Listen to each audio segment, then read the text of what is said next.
आणि त्याच्यावरती जे काही न्यूमरिकल्स आहेत ते न्यूमरिकल्स आपल्याला या चॅप्टर मध्ये डिटेल मध्ये पाहायचे. तर फर्स्ट स्ट्रेन. तर आपण ह्याच्या अगोदर ही स्ट्रेन काय केलेला होता, डिफाईन केला होता. तर स्ट्रेन डिफाईन करताना when a body of elastic material is acted by axial force, it undergoes change in dimension. This change in dimension per original dimension is called as strain. म्हणजे एखाद्या elastic material वरती जर आपण external force apply करत असाल तर त्या external फोर्समुळे त्या बॉडीमध्ये किंवा त्या बॉडीच्या डायमेन्शन मध्ये जे काही चेंजेस होतील त्या चेंजेसला आपण काय म्हणलं होतं, स्ट्रेन म्हणलेलं होतं. बरोबर आहे. मग त्या स्ट्रेनचं पुढे आपण एक फॉर्म्युला डिफाईन केलेला होता स्ट्रेस स्ट्रेन मध्ये. ऍक्च्युअल तो फॉर्म्युला आपण काय केलेला होता, change in length divided by original length. काय तिथं आपल्याला फक्त लेंथची रिलेटेडच कॅल्क्युलेशन काय करायचे होते, करायचे. इथं आपल्याला ऑल डायमेन्शन्स जे काय आहेत, आता एखादी बॉडी घेतली किंवा एखादा रेक्टँग्युलर कॉलम घेतला तर त्या रेक्टँग्युलर कॉलमला किंवा रेक्टँग्युलर बीमला कुठले कुठले डायमेन्शन्स असणार आहेत किंवा किती डायमेन्शन असतील. जर हॉरिझॉन्टल बीम घेतला तर त्या हॉरिझॉन्टल बीमला कुठले कुठले डायमेन्शन्स असतील, लेंथ आणि ब्रेथ. तर बीमला 2 डायमेन्शन असतील का?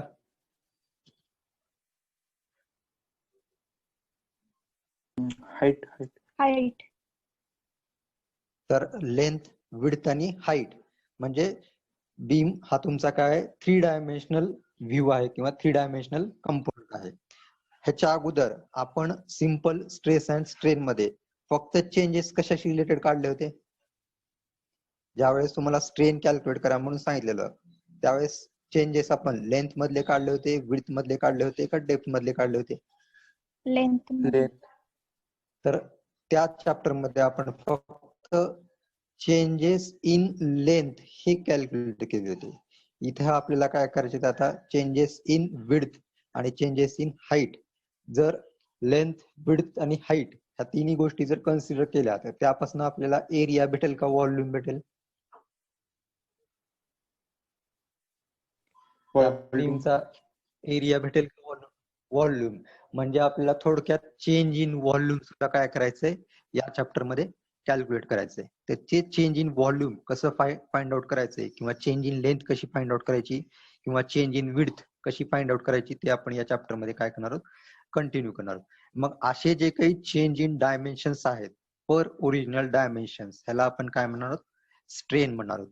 मग ते डायमेन्शन कुठलंही असेल, लेंथ असेल, विड्थ असेल किंवा डेप्थ किंवा हाईट असेल, ह्या कशामध्येही जर चेंजेस होत असतील एखाद्या एक्सटर्नल फोर्समुळे तर त्याला आपण काय म्हणणार आहोत, स्ट्रेन म्हणणार आहोत.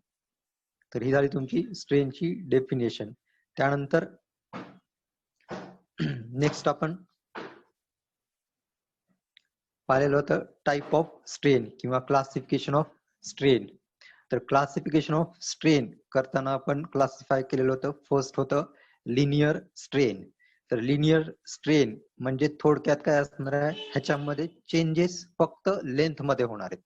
त्या स्ट्रेनला आपण काय म्हणणार आहोत, लिनियर स्ट्रेन म्हणणार आहोत. त्यानंतर सेकंड आहे लॅटरल स्ट्रेन. सेकंड आहे लॅटरल स्ट्रेन. तर या लॅटरल स्ट्रेन मध्ये जे काही चेंजेस होतील ते चेंजेस तुमचे लेंथला सोडून ऑर्दर जे 2 डायमेन्शन्स आहेत, मग बीम मध्ये लेंथला सोडून अदर 2 डायमेन्शन्स कुठले कुठले असतील?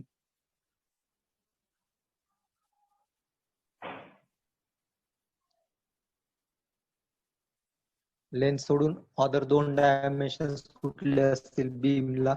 विड्थ आणि height.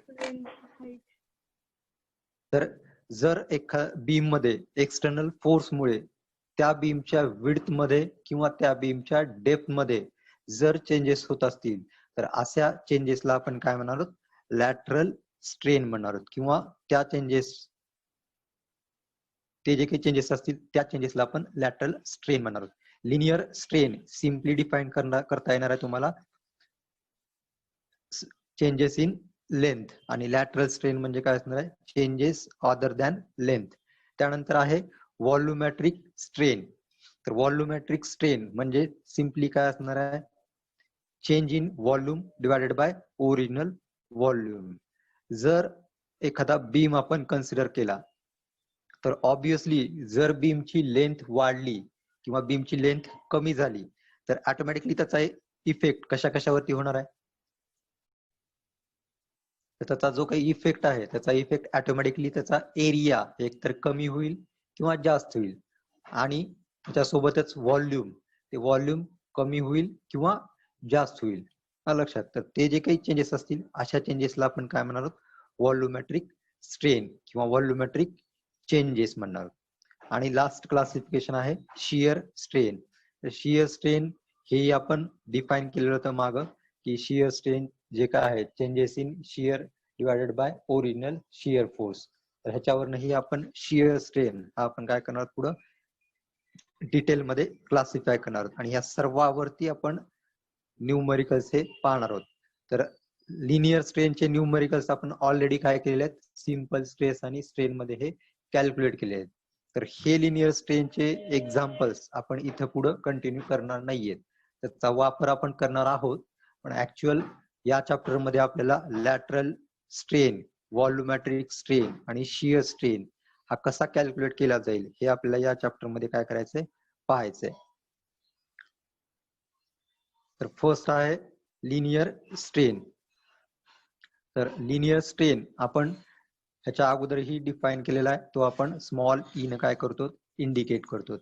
When the body made up of elastic material or when the body of elastic material is subjected to load, then there is change in length in the direction of applied force. This change in length per original length is called as linear strain. It is denoted by small e. Therefore small e is equal to delta L divided by L. तर ही definition किंवा हा formula आपण काय केलेला होता, हा formula आपण simple stress आणि स्ट्रेन या चॅप्टर मध्येही पाहिलेला होता. जर एखाद्या बॉडीवरती किंवा एखाद्या इलास्टिक बॉडीवरती जर तुम्ही एक्सटर्नल फोर्स अप्लाय केला आणि त्या एक्सटर्नल फोर्सच्या डायरेक्शन मध्ये जर चेंजेस होत असतील तर ते चेंजेस काय असणार आहेत, रिगार्डिंग लेंथ असणार आहेत. तर ही change in length per original length या चेंजला आपण काय म्हणणार आहोत, लिनियर स्ट्रेन म्हणणार आहोत.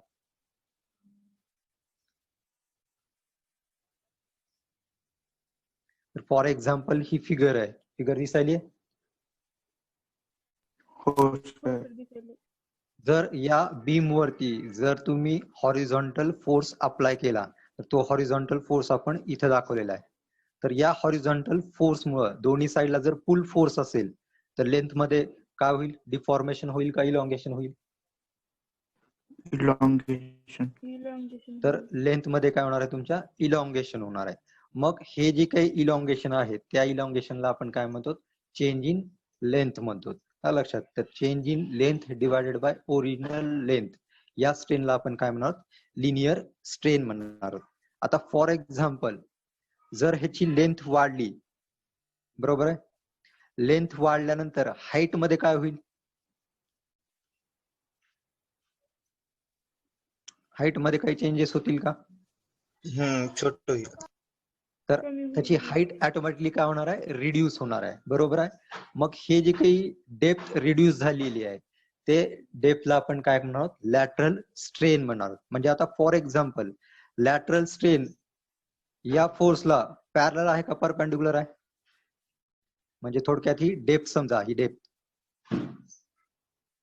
डेप्थ या फोर्सला पॅरलल आहे का परपेंडिक्युलर आहे, परपेंडिक्युलर. म्हणजे फॉर एक्झाम्पल जर फोर्सच्या परपेंडिक्युलर डायरेक्शन मध्ये जर चेंजेस झाले तर त्याला आपण काय म्हणणार, लॅटरल स्ट्रेन म्हणणार. आणि फोर्सच्या डायरेक्शनला पॅरलल डायमेन्शन मध्ये जर चेंजेस झाले तर त्याला आपण काय म्हणणार, लिनियर स्ट्रेन म्हणणार. तर लिनियर स्ट्रेन आणि लॅटरल स्ट्रेन थोडक्यात कळाला. लॅटरल स्ट्रेन मध्ये तुमचे 2 डायमेन्शन येणार आहेत. कुठले कुठले 2 डायमेन्शन येतील या फिगर मध्ये? जर असा फोर्स असेल तर एक हे डायमेन्शन झालं डेप्थ आणि सेकंड डायमेन्शन कुठलं झालं? हे विड्थ. बरोबर आहे. हे दोन्ही कसे आहेत? ह्याला परपेंडिक्युलर आहेत. लक्षात. त्याच्यामुळं जर परपेंडिक्युलर डायरेक्शनच्या डायमेन्शन मध्ये जर चेंजेस झाले तर त्याला आपण काय म्हणणार? लॅटरल स्ट्रेन म्हणणार आहोत. आणि जर पॅरलल फोर्सला पॅरलल डायरेक्शन मध्ये जर चेंजेस झाले तर त्याला आपण काय म्हणणार? लिनियर स्ट्रेन म्हणणार. तर हे लिनियर स्ट्रेनचे कॅल्क्युलेशन आपण सिंपल स्ट्रेस आणि स्ट्रेन या चॅप्टर मध्ये आपण काय केले होते? कंटिन्यू केलेले होते. त्यानंतर नेक्स्ट आहे लॅटरल स्ट्रेन. तर lateral strain when the body of elastic material is subjected to axial force or load, then there is change in lateral dimension. तर change in lateral dimension हा वर्ड इथं काय थोडासा इम्पॉर्टंट आहे. इथं काय होता?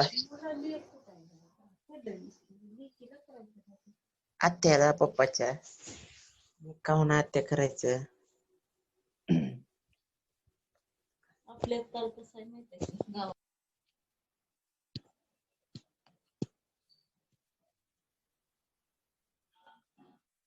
कोण आहे? महेश, माईक म्यूट करा रे. Sorry sir. तर हो ज्यावेळेस आपण चेंज इन लॅटरल डायमेन्शन होणार आहेत त्या चेंज इन लॅटरल डायमेन्शन मुळे जे काही चेंजेस होले त्याला आपण काय म्हणणार? लॅटरल स्ट्रेन म्हणणार आहोत. तर ह्याची डेफिनेशन परत एकदा पाहू आपण. When the body of elastic material is subjected to load then there is change in lateral dimension. that is हे लॅटरल डायमेन्शन म्हणजे कुठले असणार आहेत? लेंथला सोडून अदर 2 असणार आहेत. म्हणजेच विड्थ आणि थिकनेस किंवा डेप्थ किंवा हाईट. तर अशा डायमेन्शनला आपण काय म्हणणार आहोत? लॅटरल डायमेन्शन्स म्हणणार आहोत. लक्षात. पर ओरिजिनल डायमेन्शन असेल. म्हणजे परत जर लॅटरल स्ट्रेनला सिम्पली डिफाईन करायचं असेल तर सिंपल डेफिनेशन आपण खालती मेन्शन केलेली आहे. The change in lateral dimension to the original lateral dimension is called as lateral strain. Now, लक्षात. The change in lateral dimension to the original lateral dimension is called as lateral strain. त्याचाच formula आपण खालती define केलेला आहे. lateral strain is equal to change in lateral dimension divided by original lateral dimension. मग जर rectangular बार घेतला तर या रेक्टँग्युलर बार साठी लॅटरल डायमेन्शन्स कुठले कुठले असणार आहेत? जसं की आपण आत्ताच पाहिलं, एक विड्थ असणार आहे आणि दुसरी काय असणार आहे? डेप्थ किंवा थिकनेस असणार आहे. मग त्याच्याशी रिलेटेड जर फॉर्म्युले तयार केले, जसं आपण लिनियर स्ट्रेनचा फॉर्म्युला तयार केला होता. लिनियर स्ट्रेनचा फॉर्म्युला आपण काय तयार केलेला होता? Delta L divided by capital L. इथं लॅटरल स्ट्रेनचे फॉर्म्युले काय होतील मग? डेल्टा बी डिवायडेड बाय बी आणि delta T divided by T. ह्याच्यामध्ये डेल्टा बी म्हणजे काय असणार आहे? डेल्टा बी म्हणजे तुमची चेंज इन विड्थ असणार आहे. त्यानंतर बी म्हणजे काय असणार आहे? तुमची ओरिजिनल विड्थ असणार आहे. डेल्टा टी म्हणजे काय असणार आहे? तुमचा चेंज इन थिकनेस असणार आहे. आणि टी म्हणजे काय असणार आहे? तुमची ओरिजिनल थिकनेस असणार आहे. तर या डायमेन्शनला किंवा या चेंजला आपण काय म्हणणार आहोत? लॅटरल स्ट्रेन म्हणणार आहोत. आणि जर सर्क्युलर बार घेतला तर सर्क्युलर बार मध्ये काय असणार आहे? लेंथ आणि डायमीटर ह्या 2 टर्म असणार आहेत. त्याच्यामुळे लॅटरल स्ट्रेन मध्ये काय होणार आहे? फक्त डायमीटर मध्ये चेंजेस होणार आहेत. त्याच्यामुळे आपण जर सर्क्युलर बार असेल तर त्यासाठी एक फॉर्म्युला काय युटिलाइज करणार आहोत? Delta D divided by D असणार आहे. म्हणजे change in diameter divided by original diameter. म्हणजे फॉर एक्झाम्पल जर आपण सर्क्युलर बार घेतला तर या सर्क्युलर बारच्या फोर्स जर अप्लाय केला तर फोर्स अप्लाय केल्यानंतर फुल फोर्स असेल तर त्याची ऑटोमॅटिकली लेंथ काय होणार आहे? इन्क्रीज होणार आहे. पण त्याची जी काही डायमीटर आहे ती डायमीटर काय होणार आहे? रिड्यूस होणार आहे. म्हणजे जे काही डायमीटर मध्ये चेंजेस होणार आहेत त्या चेंजेसला आपण काय म्हणणार? लॅटरल स्ट्रेन म्हणणार आहोत किंवा लॅटरल चेंजेस म्हणणार आहोत. तर ते चेंजेस फाइंड आउट जर करायचे असतील तर delta D divided by D म्हणजे ओरिजिनल डायमीटर म्हणजे डी असणार आहे आणि डेल्टा डी म्हणजे काय असणार आहे चेंज इन डायमीटर असणार आहे. तर हे चेंज इन डायमीटर हे आपल्याला काय करायचंय फाइंड आउट करायचंय. तर फॉर्म्युले कळाले का हे लॅटरल स्ट्रेनची रिगार्डिंग. फर्स्ट फॉर्म्युला आहे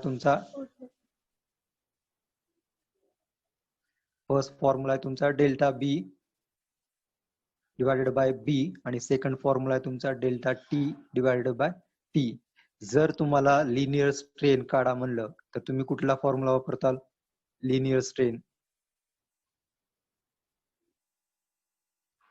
जर लिनियर स्ट्रेन कॅल्क्युलेट करा म्हणलं तर तुम्हाला काय करावं लागेल delta L divided by L हा फॉर्म्युला युटिलाइज करावा लागेल. आणि जर तुम्हाला लॅटरल स्ट्रेन हे जर कॅल्क्युलेट करा म्हणून सांगितलं तर तुम्हाला काय करावं लागेल डेल्टा बी डिवायडेड बाय बी आणि delta T divided by T.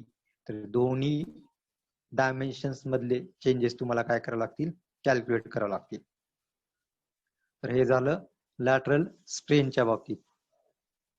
त्यानंतर नेक्स्ट आहे व्हॉल्युमेट्रिक स्ट्रेन. थर्ड टाइप आहे आपला व्हॉल्युमेट्रिक स्ट्रेन. तर ह्याला सिम्पली तुम्हाला डिफाइन करता येईल जसे की आपण पहिल्या दोन डेफिनेशन केलेल्या होत्या. फर्स्ट डेफिनेशन आपण काय केली होती change in length divided by original length. Second definition काय केली होती आपण change in lateral dimension divided by original lateral dimension. मग ह्याच्यावरनं व्हॉल्युमेट्रिक स्ट्रेन ची डेफिनेशन सांगा बरं.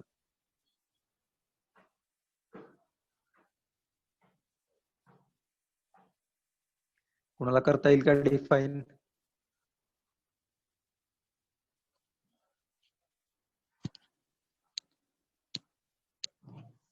व्हॉल्युमेट्रिक स्ट्रेन. तर सिम्पली व्हॉल्युमेट्रिक स्ट्रेन म्हणजे काय असणार आहे तुमचा change in volume to the original volume. तर व्हॉल्युमेट्रिक स्ट्रेन आपण डिफाइन करू when the body of elastic material is subjected to external force on its face, then there will be change in its volume. This change in volume per original volume is called as volumetric strain and it is denoted by small ev.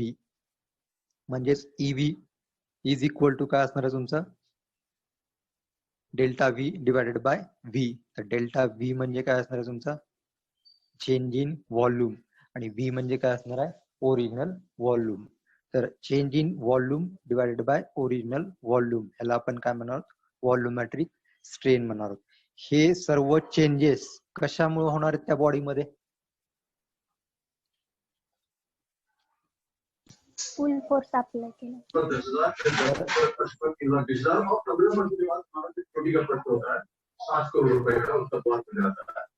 पहले 5 प्रश्नों तक आपको मिलते हैं 45 second प्रत्येक प्रश्न का उत्तर देने के लिए. उसके बाद 5 से 10 तक जो प्रश्न है उसके लिए मिलेंगे 60 सेकंड. परिमाण जी चलते रहते हैं और 10 सेकंड यहाँ की ऑडियंस पहला है ऑडियंस पोल, दूसरा है 50-50, तीसरा है flip the question. Mic mute कर. काय नाही मॅडम लेक्चरला अटेंडन्स लावून फिरत असते त्याच्यामुळे असं होतंय.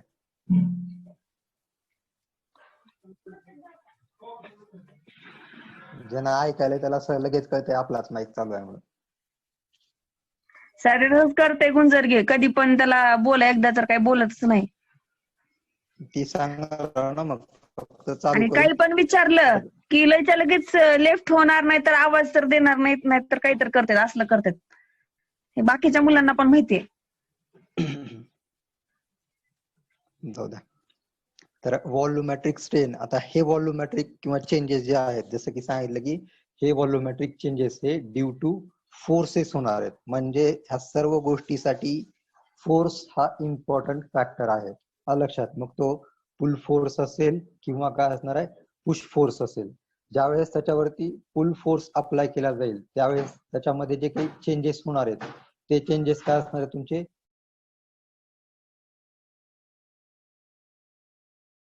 स्ट्रेन हा काय होणार आहे तिथं ऍक्ट होणार आहे. आणि ज्यावेळेस पुश फोर्स असेल त्यावेळेस तिथं काय असणार आहे कॉम्प्रेसिव्ह स्ट्रेन हा काय होणार आहे जनरेट होणार आहे.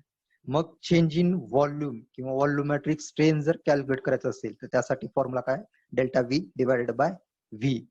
तर हा delta V divided by V जर कॅल्क्युलेट करायचा असेल तर त्यासाठी एक खाली फॉर्म्युला दिलेला आहे. तर हा ऍक्च्युअल फॉर्म्युला कसा वापरायचा आहे, हा कसा तयार झालेला आहे, हे आपण काय करू, उद्याच्या लेक्चर मध्ये कंटिन्यू करू. तर ह्याच्याशी रिगार्डिंग आता फॉर एक्झाम्पल आपण सिंपल स्ट्रेस अँड स्ट्रेन मध्ये काय केलेलं होतं, एक कॉन्स्टंट पाहिलेला होता. तो कॉन्स्टंट कुठला होता, त्या कॉन्स्टंटला काय नाव होतं, सिंपल स्ट्रेस अँड स्ट्रेन मध्ये होता का?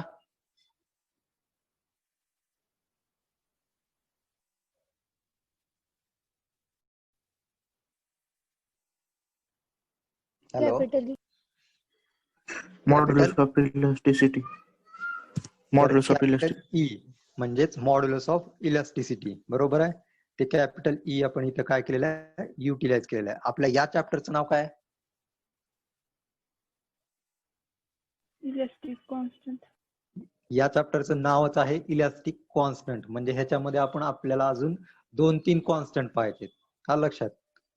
म्हणजे एक फर्स्ट तुमचा कॉन्स्टंट झालेला आहे इलास्टिक कॉन्स्टंट, त्यानंतर तुमचा सेकंड कॉन्स्टंट इथं आहे बघा म्यू. तर हा म्यू म्हणजे काय, तोही एक टाईपचा कुठला तरी कॉन्स्टंटच आहे, हा लक्षात. तर हे जे काही डिफरंट कॉन्स्टंट आहेत, हे डिफरंट कॉन्स्टंट आपल्याला कुठले कुठले आहेत ते इथं काय करायचे, पाहायचे.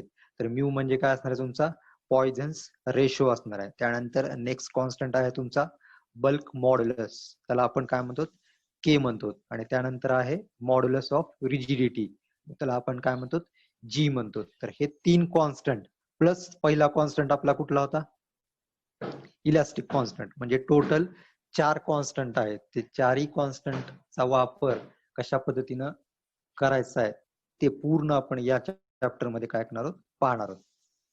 म्हणजे सिम्पली जर लक्षात गेलं, modulus of rigidity, modulus of elasticity काय डिफाइन केली ती आपण, आठवतं का कुणाला? Modulus of elasticity capital E, ratio of strain by stress, sorry stress by strain. तर it is the ratio of stress divided by strain. म्हणजे कुठलाही कॉन्स्टंट हा काय असणार आहे, रेशोच असणार आहे. कशाचा, स्ट्रेसचा आणि स्ट्रेनचा. फक्त ते स्ट्रेसेस आणि स्ट्रेन काय असणार आहेत, डिफरंट असणार आहेत. म्हणजे फॉर एक्झाम्पल जर तिथं शियर स्ट्रेस आणि शियर स्ट्रेन याचा जर रेशो असेल तर त्याला आपण काय म्हणणार, मॉड्युलस ऑफ रिजिडिटी म्हणणार. जर तो रेशो जर लॅटरल डायमेन्शनशी रिलेटेड असेल तर त्याला आपण पॉइझन्स रेशो म्हणणार. आणि जर तो रेशो हा व्हॉल्यूमशी रिलेटेड असेल तर त्याला आपण काय म्हणणार, बल्क मॉड्युलस म्हणणार. तर हे ऍक्च्युअल रेशो कशा पद्धतीने कॅल्क्युलेट करायचे हे आपण काय करू, उद्याच्या लेक्चर मध्ये कंटिन्यू करू. ही फिगर मोस्ट इम्पॉर्टंट फिगर आहे. आतापर्यंत आपण ज्या फिगर्स पाहिलेल्या त्या फर्स्ट चॅप्टर मध्ये, त्या चॅप्टर मध्ये फक्त आपण काय केली होती, हे जे काही लिनियर फिगर आहे किंवा 2 डायमेन्शनल फिगर आहे, ही 2 डायमेन्शनल फिगर एवढीच आपण काय केलेली होती आतापर्यंत सिंपल स्ट्रेस अँड स्ट्रेनच्या चॅप्टर मध्ये पाहिलेली होती. पण इथं ज्या काही फिगर्स असतील, इथल्या फिगर्स या तुमच्या काय असणार आहेत, व्हॉल्यूमशी रिलेटेड फिगर्स असणार आहेत. म्हणजे 3 डायमेन्शनल फिगर असणार आहेत. त्याच्यामुळे तिथं 3 डायमेन्शनल स्ट्रेसेस तुमचे काय होणार आहेत, जनरेट होणार आहेत. जो स्ट्रेस एक्स डायरेक्शन असेल त्याला आपण काय म्हणणार, सिग्मा एक्स म्हणणार आहोत. जो स्ट्रेस वाय डायरेक्शन असेल त्याला आपण काय म्हणणार, सिग्मा वाय म्हणणार आहोत. आणि थर्ड डायरेक्शन जो स्ट्रेस असेल त्याला आपण काय म्हणणार, सिग्मा झेड म्हणणार आहोत. तर हे 3ही स्ट्रेसेस कसे कॅल्क्युलेट करायचे तेही आपण नेक्स्ट लेक्चर मध्ये काय करणार, कंटिन्यू करणार. उद्याच्या लेक्चर मध्ये आपण व्हॉल्युमेट्रिक स्ट्रेनशी रिलेटेड हा फॉर्म्युला आणि जे काही कॉन्स्टंट आहेत 3 कॉन्स्टंट, ते 3 कॉन्स्टंट आपण काय करणार आहोत, कंटिन्यू करणार आहोत आणि त्याचे फॉर्म्युले पाहणार आहोत. आज थोडक्यात तुम्हाला किती फॉर्म्युले भेटलेत, फर्स्ट भेटलाय लिनियर स्ट्रेनचा, सेकंड भेटलेला आहे लॅटरल स्ट्रेनचा आणि थर्ड भेटलेला आहे व्हॉल्युमेट्रिक स्ट्रेनचा. तिन्हीसाठी फॉर्म्युले सिंपल आहेत. मेन फॉर्म्युला लक्षात ठेवा, change in dimension divided by original dimension. जर लिनियर असेल तर त्यासाठी फॉर्म्युला काय असणार आहे, change in length divided by original length. जर लॅटरल असेल the change in lateral dimension divided by change in original lateral dimension. आणि जर